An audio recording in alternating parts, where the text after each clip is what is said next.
All right, welcome everyone. I'm Leah Hillman, fourth floor manager at San Francisco Public Library. Thank you for joining us today for Estate Tax 101.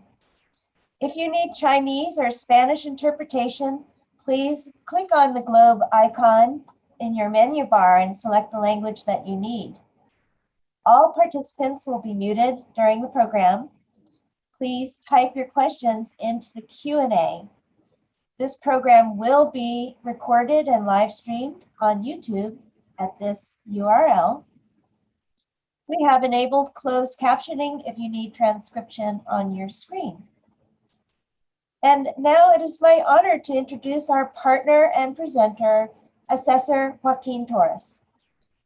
Assessor Torres leads an organization of 176 committed professionals to efficiently and fairly identify and assess all taxable property in the city and county of San Francisco and apply all legal exemptions.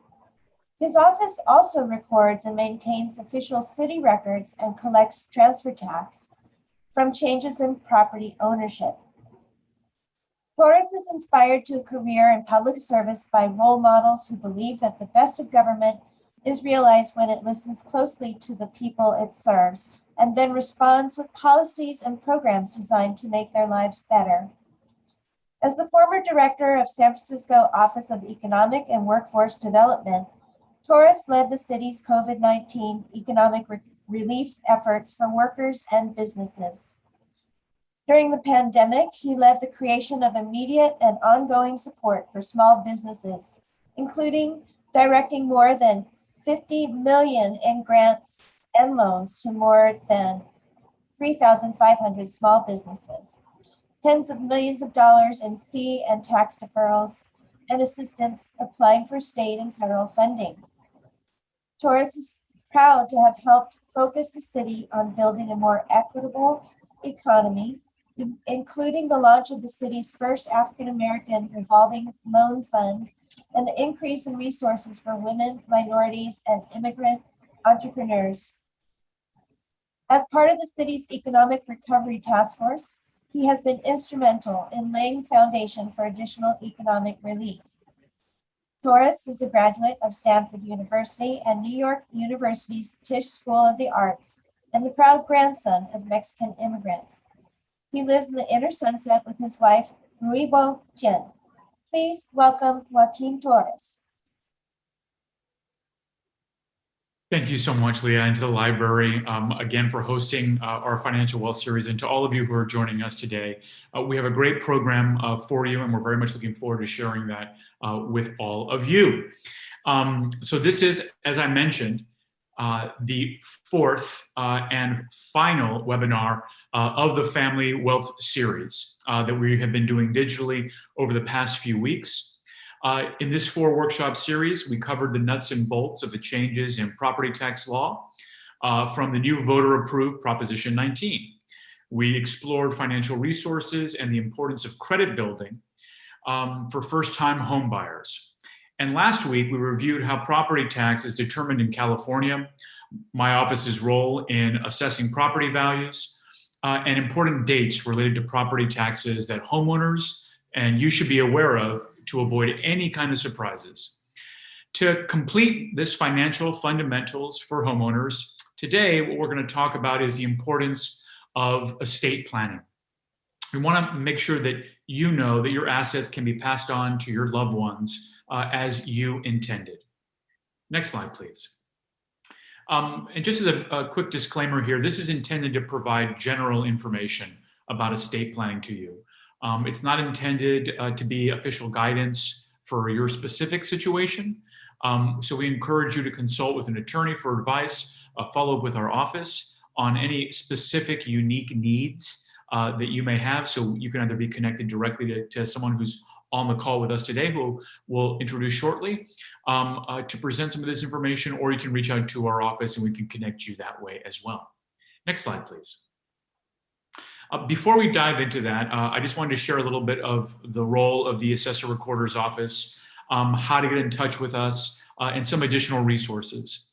So please write any questions that you may have in the chat section here, so that my office, Sheree Masagi, Derek Anin, can help answer any questions related to the Assessor Recorder's office in real time by you putting those questions in there. If we don't answer your question, we can be sure that we can get back to you. So please do provide your information or reach out to us again directly. Next slide, please.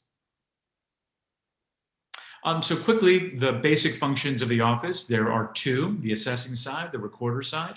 On the assessor division side, we value all the property in the county, and we apply all the exclusions and exemptions as are required by state law. Last fiscal year in 2021, we identified approximately 211,000 parcels in San Francisco, with a total assessed value of about $328 billion. When you consider the budget amount of this year of $13.1 million, and you consider that $3.7 billion of those dollars are due to the direct work that our office does, you can see and realize how important the functions of our office running smoothly are to the overall safety, security of the city. So we successfully completed for the third year in a row the presentation of our roll on time. And again, that's the single largest source of general fund stable revenue for the city and county of San Francisco. A super majority of that goes to the general fund. About 34% of it goes to the school district, and 2% goes for transportation and air issues through the Bay Area Rapid Transportation System, BART, and the Bay Area Air Quality Management District. Then you have the recorder side, where we're responsible for recording real estate transactions like a deed of trust or lien, related documents, mortgages, public documents, including power of attorney, and of course, everyone's favorite when we see all those marriages happening in City Hall, your marriage certificates. There's over 200 document types that our offices handles. We record approximately about 150,000 documents annually, and we're responsible for collecting transfer taxes and collecting fees on these recorded documents as well. Just last year, in the fiscal year of 2021, we collected $345 million in transfer tax. In addition to that, to ensure fair assessment and taxation, we audit transfer tax documents from large corporations and legal entity ownerships to look for any underreported value. Since we started that program in 2015, our transfer tax audit program has recovered almost $70 million in additional revenue dollars for the general fund. That's because of that proactive effort. Next slide, please. So please, we're open for business. We're very happy to be able to serve you in person if you're comfortable with that. If you're not, you can reach out to us at our front desk, 415-554-5596. We'll also include that information in the chat section for you. And if you have any issues, you can just call 311 and they can also connect you as well. You can also email us at the emails provided here. We will also put those in the chat section for you. And we can also just kind of contact you and answer any of your very specific questions. Or if you want to come in, please do come in. We very much care about the resiliency and financial resiliency of you and your family. And this webinar is just the beginning of that work. My staff and I will be creating more learning opportunities, both online and in person as we're able to, when we can safely do that. So if you have any programming recommendations, if there are certain things that you would like to know of or know more of, please do reach out and let us know. Next slide, please. So in addition to this, regarding financial resiliency education, I highly recommend that you start with these resources that are available to you for free. First, I'd like to mention our partners in the Family Wealth Series, of course, the San Francisco Public Library's Business, Science, and Technology Center. The library has a wealth of knowledge, resources, and ongoing workshops like the webinar we're doing today, and you can click on that link there, which we will also put in the chat section for you. Around financial coaching, I know that that's always useful, whatever level you are at.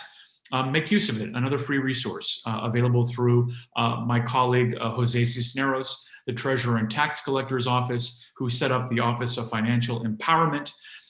They offer free financial coaching. Again, you can click on the link that we will provide in the chat section as well.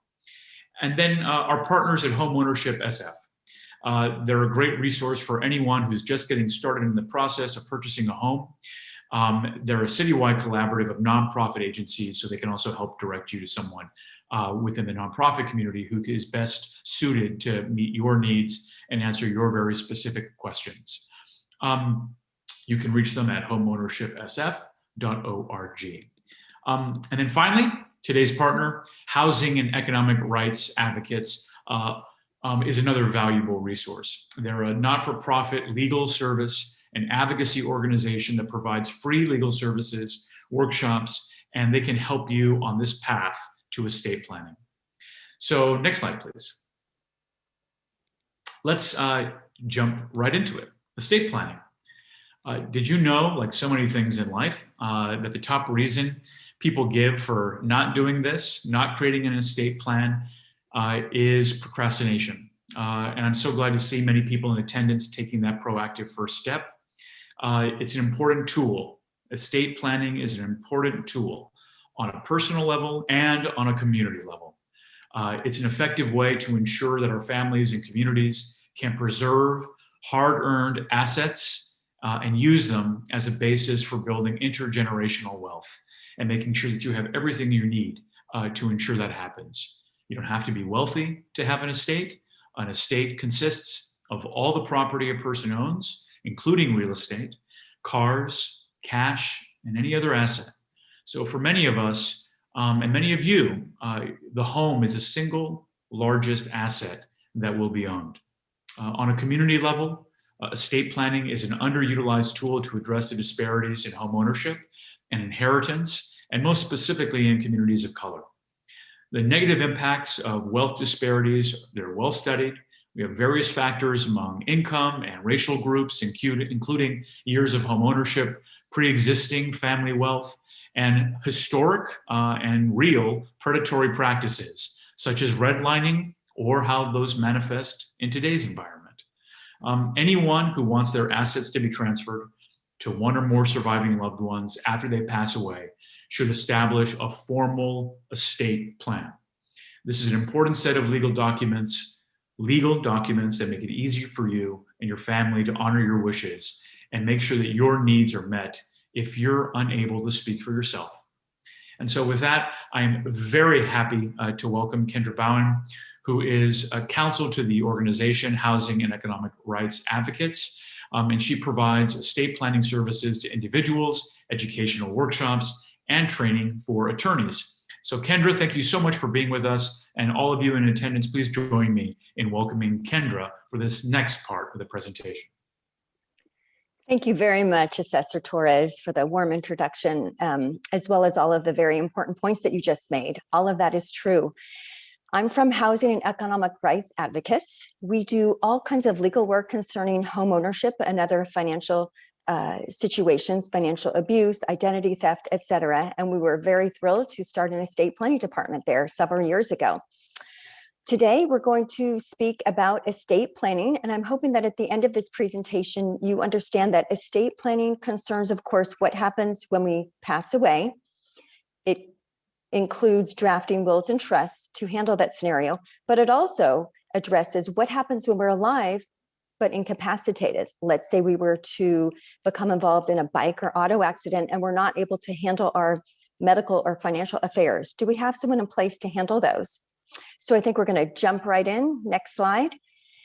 And today discuss the what, who, when, why, and where of estate planning. So let's dive into a couple of true or false statements, and each of you can assess what you think about this. So one thing I hear from people is, I don't own anything, Kendra. I don't need any estate planning. Well, as Assessor Torres just indicated, that is false because there's this other group of scenarios and legal documents that handles what happens when we're alive and incapacitated and unable to advocate for our self, our person, our health, and unable to handle our financial affairs, we need someone in place to handle that. So I think at the end of this, everyone will understand that all of us need estate planning if we're over the age of 18. Next slide, please. If you have 3 kids and you want to only leave your assets to one child for various reasons, is that possible? You can certainly do that if you have a properly executed will or trust indicating so. If you don't, the state of California will decide where your assets go, and your assets will most likely go to all 3 kids equally. So through proper estate planning documents, you can really decide what is best for yourself and your family.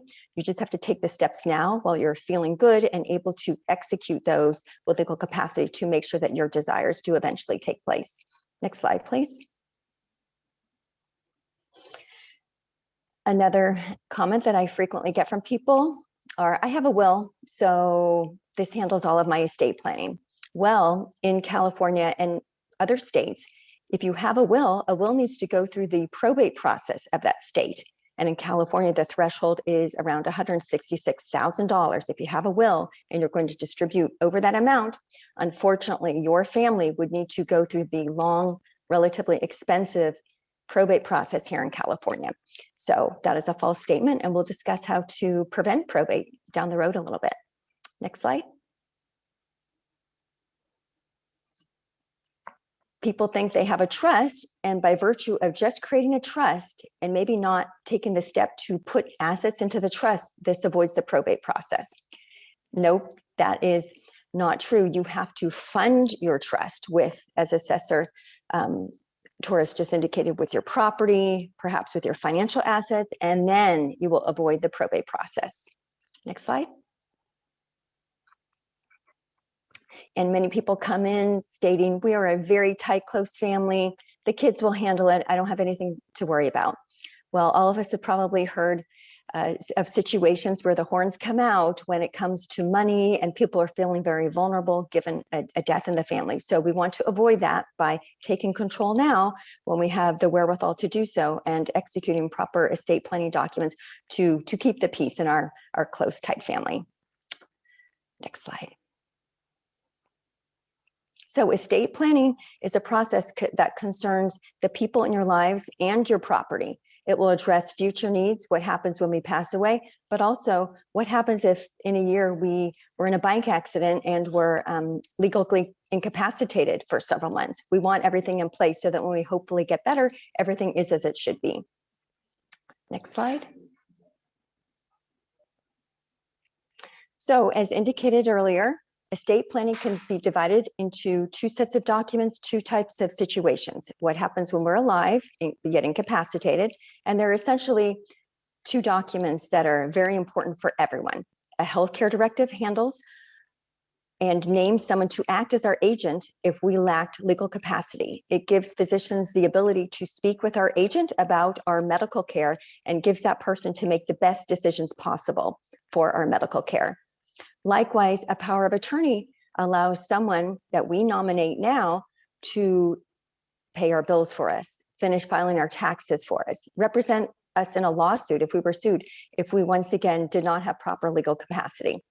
One day when we pass away, the power of attorney and healthcare directive are void, but then a trust or a will be in place to handle distribution of our assets at death. And we'll discuss the threshold as to when you need a will and then when you need a trust in just a couple of minutes. Okay, next slide. And this is what we just touched upon. Estate planning includes what happens when we're incapacitated, managing assets, managing our health care, and then what happens when we pass away as well. Next slide. So we're going to discuss this first group of situations and legal documents what happens when we pass away. So as I indicated earlier, the threshold in California is $166,250. If the gross value of our estate exceeds this amount, whether you have a will or don't have a will, there would be a probate. A probate process typically takes at least a year and a day. It can be public. You typically have to hire an estate planning attorney. And it is expensive. The fees are actually statutory because back in the day, apparently lawyers were charging even more than the statutory rates, and the state had to rein that in. If you're under that amount, you can typically get by with a will. Then all of the assets are valued on the date of death of the decedent.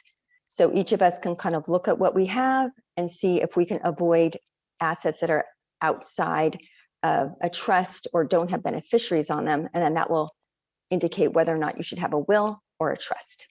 Next slide. So we can avoid probate in several different ways. We can, of course, create a revocable trust and put assets into the trust. So you can put a financial account, bank account into a trust. You can put your real property into a trust, and that avoids probate. We have in California a transfer on death deed, and that's a quick way to indicate a beneficiary on a piece of property, and that avoids probate. A couple of these bubbles here indicate placing beneficiaries on either a bank account, a retirement account, life insurance. And once again, placing beneficiaries on an asset avoids probate. If you were to pass away, a death certificate would be presented, and that entity would be able to transfer funds to the beneficiary indicated on those accounts. It must, of course, be a living beneficiary. And then we can also hold assets either in joint tenancy. Surviving spouses can have certain rights. So that can be a way to avoid probate, as long as that person, once they own property singularly, takes active steps to avoid probate at that stage. Next slide. So let's discuss creating a trust. Next slide. So a trust is a document that we create, and it is you. You are the settlor, the grantor, trustor. You are the primary beneficiary. You are everything. You are the only person who can change that document. You're accountable to no one. If you decided to create a trust and put your home in the trust and thereafter wanted to sell your home, that's okay. You don't have to let the beneficiaries know about it. You don't need to get anyone's approval. It is you. It's just a different way of holding title to your assets. So a frequent concern that people have is, oh, if I create a trust and put my assets into the trust, I'm accountable to the kids, or I don't own anymore. I can't sell my house. Untrue. It is you. And that's why typically the assessor's office does not reassess if you put your home into your trust, because they view your trust as you if you are the primary beneficiary and trustor. Next slide. So if we own a piece of property in California, most likely we own an asset that's worth over $166,000. So the probate court looks at that gross value, doesn't even look at any mortgage against it, looks at the gross value of that asset. So that would be a very good reason to create a trust. You own a piece of real property in California. And the difference at someone's passing will be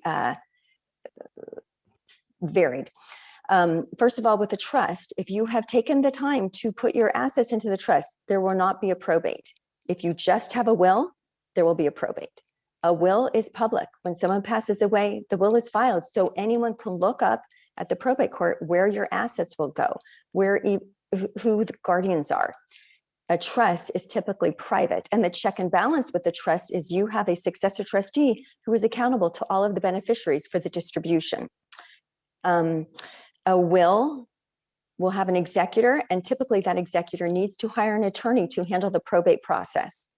With a trust, there's a successor trustee. Oftentimes the trustee does not necessarily need to hire an attorney, and they certainly are not hiring the court, if you will, to oversee the process, where the opposite is true with a will that needs to go through probate. Assets subject to probate can be subject to estate recovery, where the opposite is true, a living trust. There's more money spent with probate than there is from the administration of a trust. So again, if you own assets gross over $166,000, and remember, there are a couple ways to avoid that. You can either put beneficiaries on an asset or put them in a trust. If that total exceeds that amount, you might think seriously about creating a living trust and putting your assets in it. If you're below that amount, you might not need a trust. And we certainly don't like creating documents just for the sake of creating documents. It would be important to create a trust if you were over that amount or anticipated being over that amount. Next slide. So both a trust and a will distribute property at death. A trust avoids probate.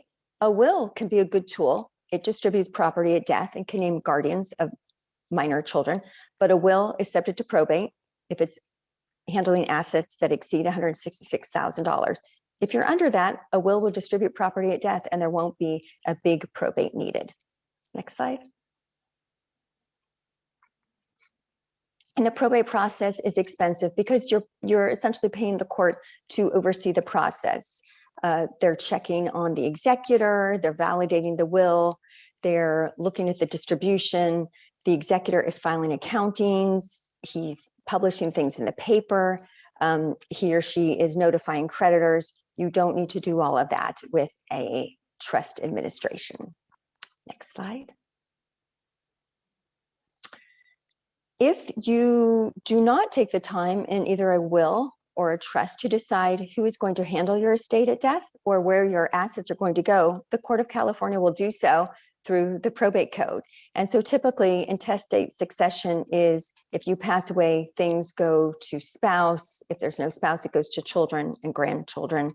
If there are no children, grandchildren, or great-grandchildren, it would go to your parents.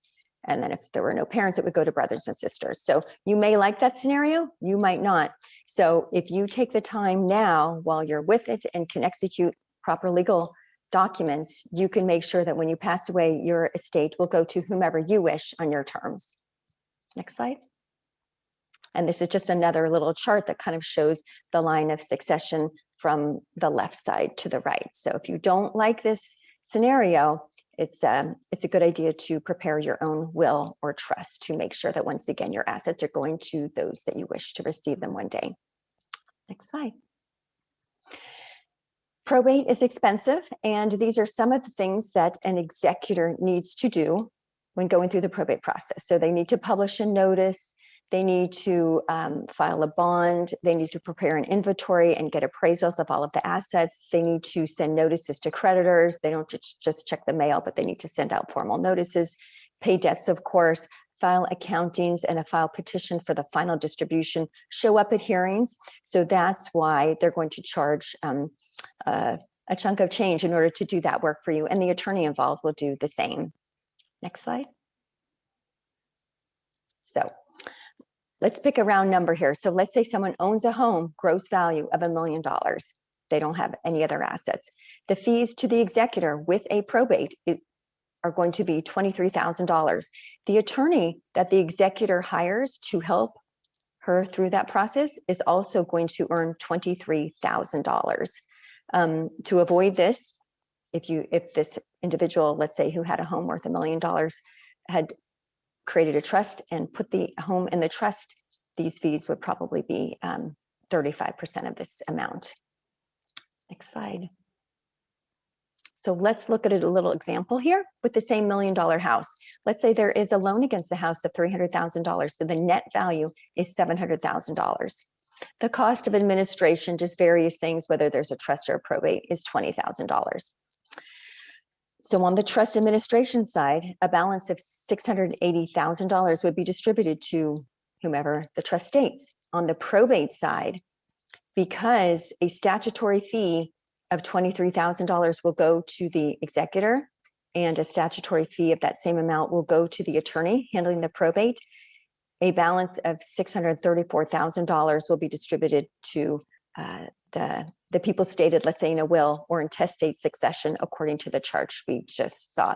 So if this individual had just created a trust and placed that $1 million home in the trust, they would have saved a little bit over $45,000. Next slide. Let's do a little example here. So we have Pamela, and she has the following assets. She has a home titled Pamela Anderson, trustee of the Pamela Anderson Revocable Trust. She has 2 retirement accounts, and someone named Ben is a beneficiary on those accounts. She has a life insurance policy naming her mother as the initial beneficiary, and then as a secondary or contingent beneficiary, she indicated that Leo would be the second beneficiary. Unfortunately, her mother died. And then she has a checking and savings account, and she's put Tommy as a beneficiary there. So with this example, given what we've covered, do we think that there will be a probate here? Okay, there will not be, because she had created a trust and properly placed her home into her trust. She had a living beneficiary on her retirement accounts, as well as a living beneficiary on her life insurance. And then with her checking account, she indicated a beneficiary there as well. So there would not be a probate here. Next slide. So now, and there we go. We have Alex, and he has the following assets: a home worth $300,000, titled in his name, an unmarried man, 2 retirement accounts. He opened them up, but he never completed the beneficiary designation form, apparently. Life insurance, he named his father as the only beneficiary, but did not take the time to name a secondary or contingent beneficiary. And then had a checking account, but was very vague. And apparently the bank let him put my girlfriends down as beneficiaries there. So in this instance, given what he has, do we think there would be a probate here, whether he had a will or didn't have a will? There would be a probate, yes. And so fees would be charged on a little over $500,000, because everything here is subject to probate. There is not a living beneficiary on these various accounts, the life insurance and retirement account, and then his home is in his name, and he never created a trust and placed his home in the trust. So unfortunate, but we see it happen quite often. Next slide.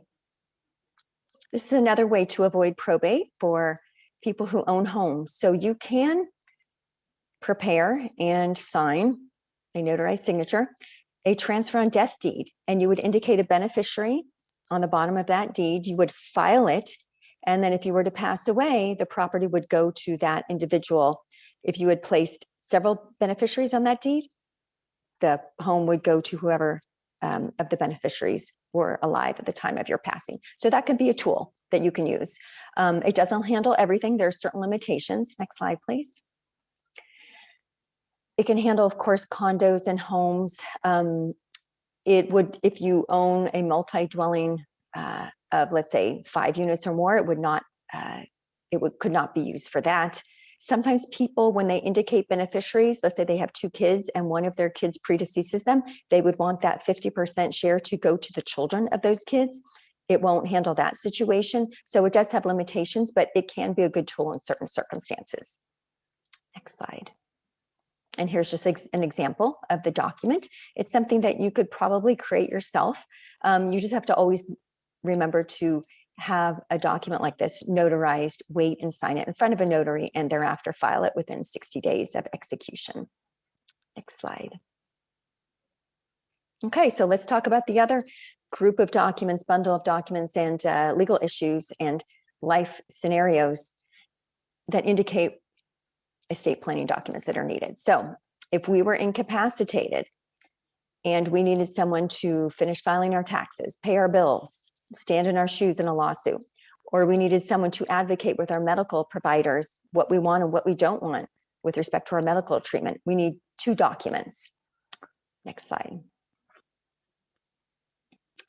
And keep in mind that when we're being assessed, when it's being determined whether or not we have legal capacity, and when that next person should be the person with whom physicians speak, or the person who would thereafter file your taxes for you, we can decide if we want 2 physicians to decide that we're incapacitated. We can decide if we want a panel of people to decide that. So once again, if we take the time now, we can state what is appropriate for ourselves. Next slide. So with a healthcare directive, we're going to nominate someone who we trust to advocate for us in a medical setting, and we're going to pick someone who's not going to implement what they want for us, but hopefully implement what we want for ourselves. So a good healthcare directive will address dementia, how much we want to have done to ourselves if things were looking bad and very dire. Someone who could be strong with medical practitioners and make sure that things were taking place on our terms. So keep that in mind when you're deciding upon a proper agent for a healthcare directive. Next slide.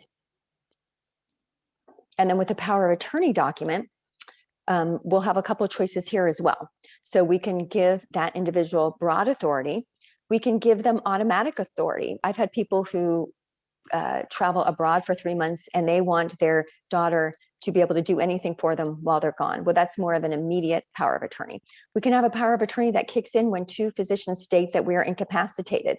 So once again, if we take the time now, we can craft documents that fit our situation and that ensure that we are signing documents with being very comfortable with the statements in those documents and the situation that kicks them into place. Next slide. So on both of these documents, we're going to hopefully name a primary agent that we trust. And once again, it's good to have someone who is relatively assertive. It's best to have an individual and then a secondary choice, as opposed to having two people act together. If you think about it, if you were in a medical setting and doctors needed permission to do a certain treatment to you, if they had to track down two people, it could delay treatment. So I think it's best to have a first choice. And then if that person was, incapacitated, his or herself, the medical practitioners would go to the second choice. All of those are good things to think about when drafting or crafting these estate planning documents.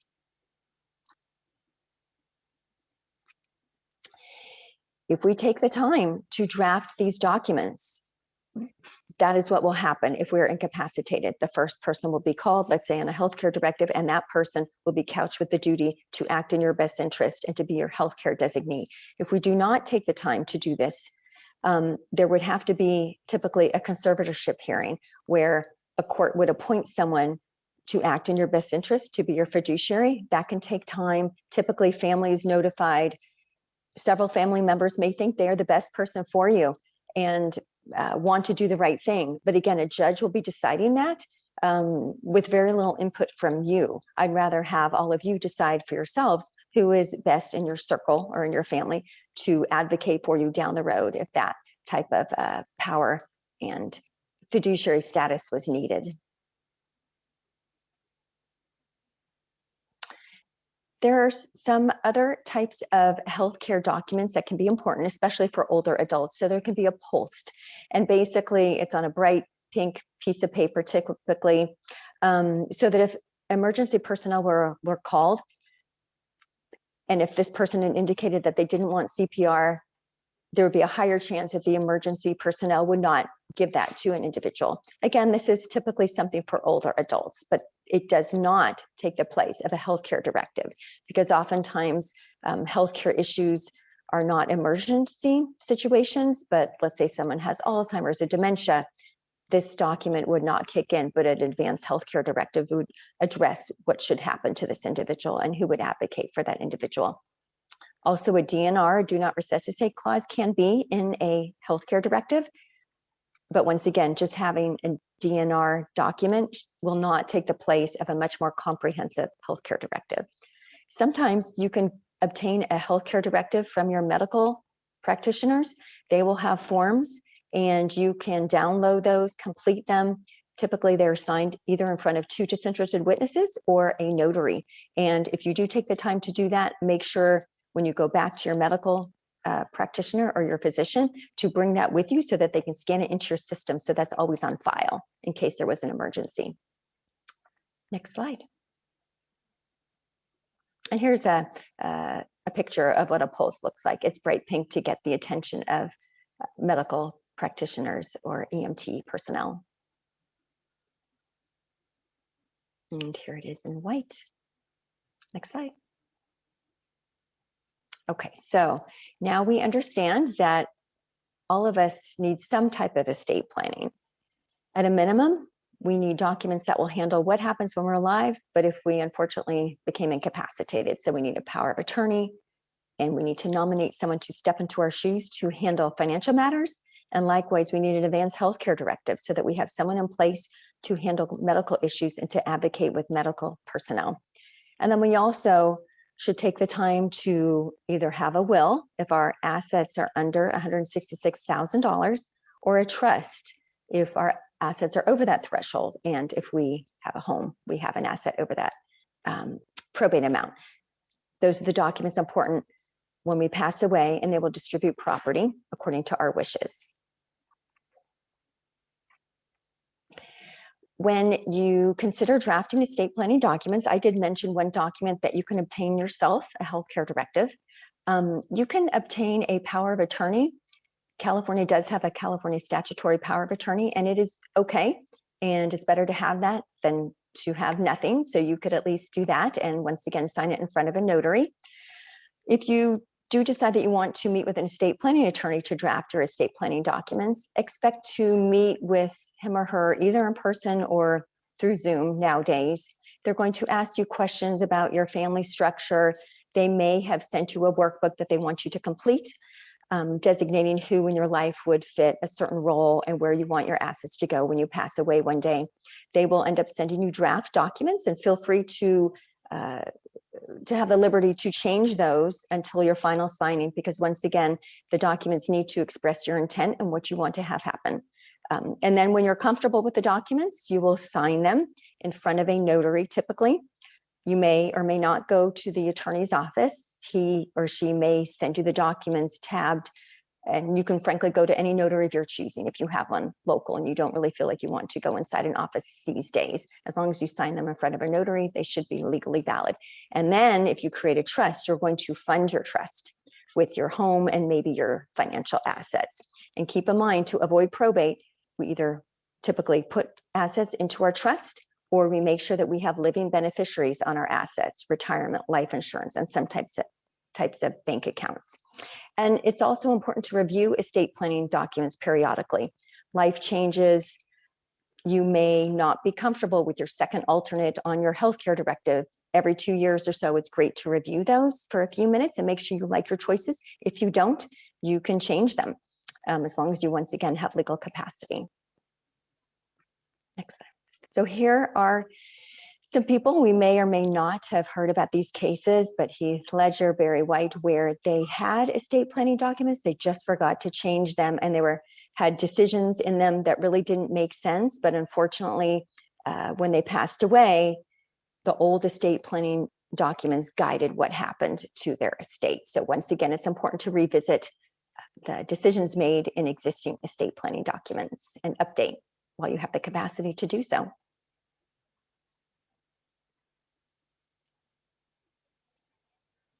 That concludes the basics of estate planning. I'm very happy to share all of this information with all of you.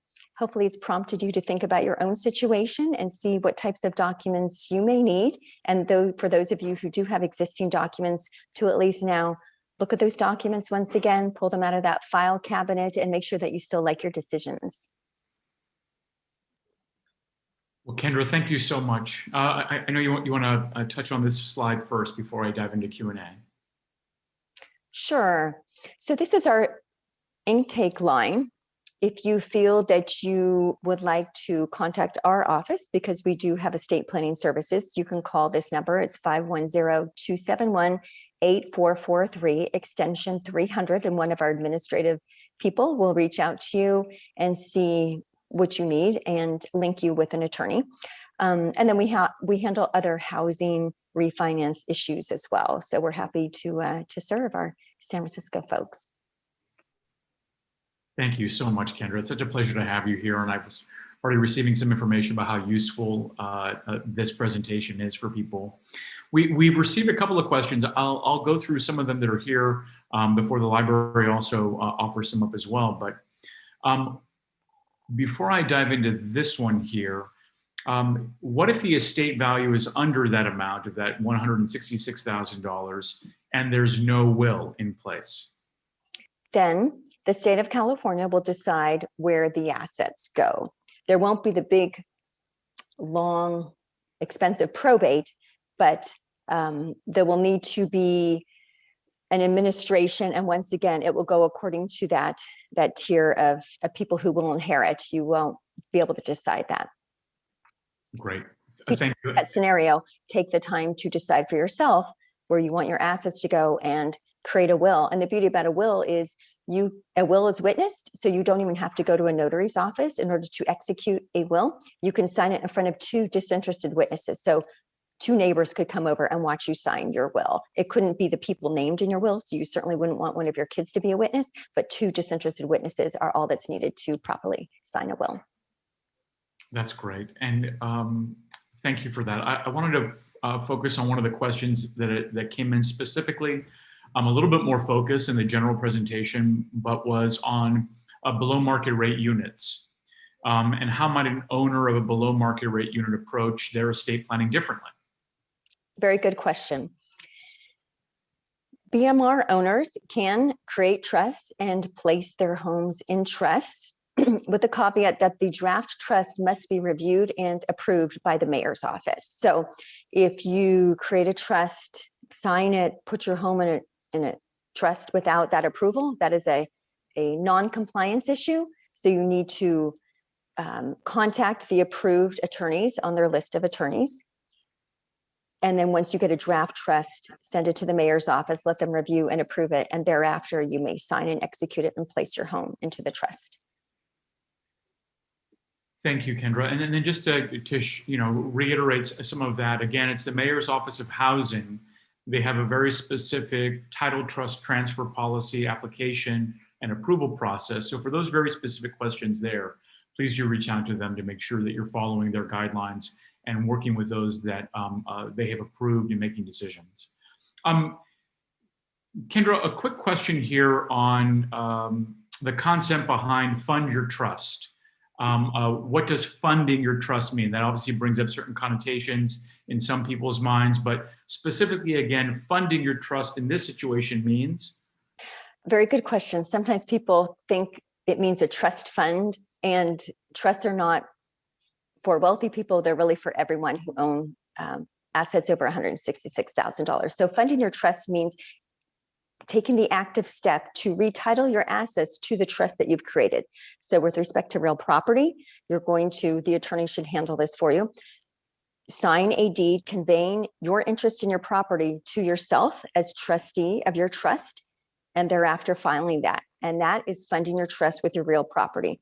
With respect to any financial assets, funding your trust would entail going to your bank and changing title on your bank account, once again, to your trust. With respect to any other mutual fund accounts, you would take an abbreviated version of your trust, send it to that institution or bring it into them, and request that they change title on your account to you as trustee of your trust. The assets are still yours. Your statement thereafter will look a little different. It'll have a TEE or a TRE after your name. It'll still be your asset. There's no tax implications from doing this, but it just means placing your assets in your trust and owning the assets in your trust rather than owning them individually. Thank you, Kendra. And you mentioned something earlier about the need to assign someone, a trustee, who would be more forthright or more, I don't know what the exact language was aggressive. Why is that important in these situations, especially when dealing with so many details, that people should feel comfortable asking those follow-up questions?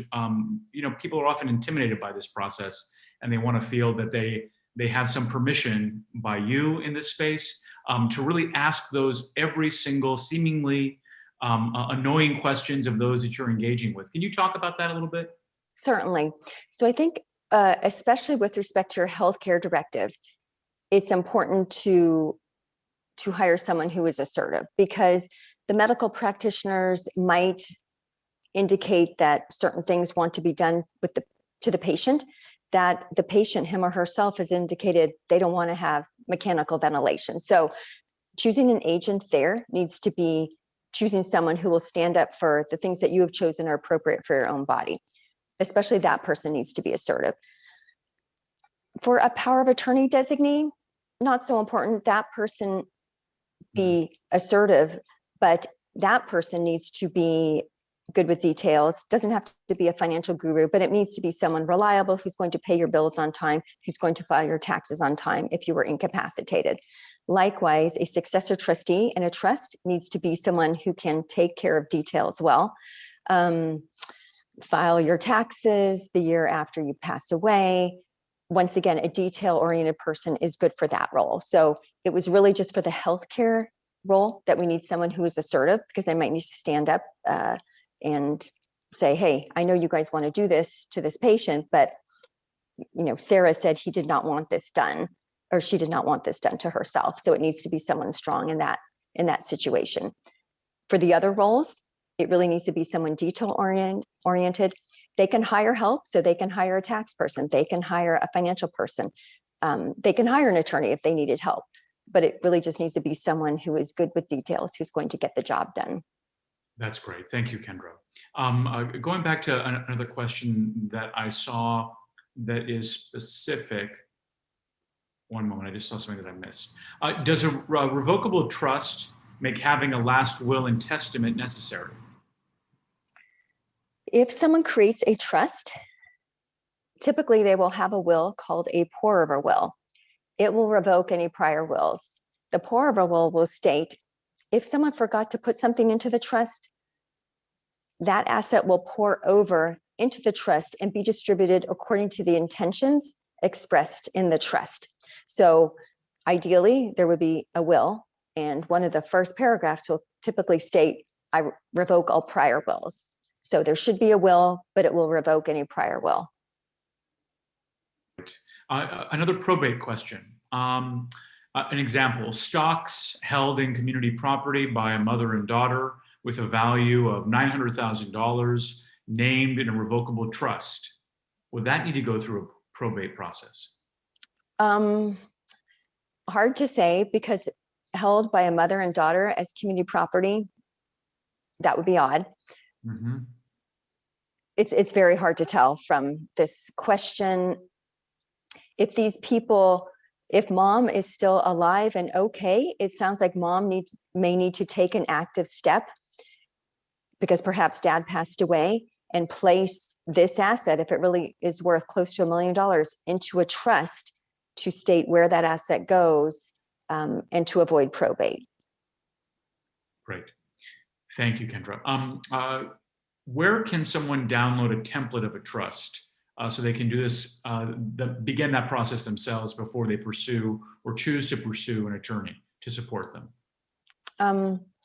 We don't endorse any to-do trusts that are out there, and there are many of them out there. A healthcare directive or power of attorney can be downloaded, and that's a pretty straightforward document. I would suggest, if this person thinks they're going to eventually hire an attorney, any time that they take and money that they pay to create their own trust, and then if they're going to take that self-created trust and bring it to an attorney, the attorney's probably going to redo the whole thing. So I would probably start with speaking with the attorney, deciding at that point if you want to create a trust with the attorney, and then if they don't want to, work on it themselves. Great. Well, we have a few more minutes left, and we have a whole bunch of questions here in the Q&A section. So I just want to thank those of you who put them in here. And again, if we don't answer those questions, we will respond. Do assets with a named beneficiary get included in the 166 threshold for probate? They do not, because remember, that was in one of those bubbles where it's a way to avoid probate. As long as there is a living beneficiary on an asset, that avoids probate. Upon presentation of a death certificate, that asset will go to whomever the beneficiary is as stated on that asset. So that's a great way to avoid probate. Great. Thank you for that question, Sarah. This is another question. There's a current apartment that's owned by 3 siblings. The value of sold now would leave just under the 166. Minimal bank accounts have many beneficiaries, listed. Need a trust? Well, if an apartment is owned by 3 siblings, it can be owned several ways. It can either be held as tenants in common, where each of the 3 siblings owns an individual undivided interest, or more likely it's held as joint tenants. And that means if one sibling passes away, it'll go to the other 2 remaining siblings. It's very hard to tell from a question like this, but I think the second part was their accounts, but there are many beneficiaries on them. So if the owner of the account passed away and there are living beneficiaries on the accounts, probably it's not going to be subject to probate as long as one or more beneficiaries is alive at the time that the owner passes away. Great. This one is about clarifying seemingly contradictory statements in one of the slides around assets. Assets in a living trust is subject to estate recovery. The same slide also said assets in a living trust is not subject to estate recovery. So I think the slide said a will, a probate, those assets would be subject to estate recovery. On the other side of the slide, it said through a trust administration would not be subject to estate recovery, because going through estate recovery, the state really just goes after assets subject to probate. Well, if assets have been placed in a trust, there's no probate. If there is a probate, yes, there can be estate recovery through to those assets. Great. Thank you, Kendra. Cost of admin, what does that encompass? Trust administration encompasses safekeeping all of the assets. Sometimes it involves putting assets that unfortunately were not in the trust and trying to complete these small estate affidavits and putting assets into the trust, as long as we're under that $166,000 figure. Checking the mail, paying bills, filing the taxes, and eventually notifying the heirs at law that there's a trust, giving them a certain number of days to object to the trust, and then eventually distributing assets per the trust terms. So that's trust administration work. Great. Another question. Can I name an organization or say a university as my beneficiary in my durable power of attorney? And can the beneficiary be changed anytime? Well, a power of attorney document does not name a beneficiary. A power of attorney will designate an agent to do financial things for you if you are unable to do those things for yourself.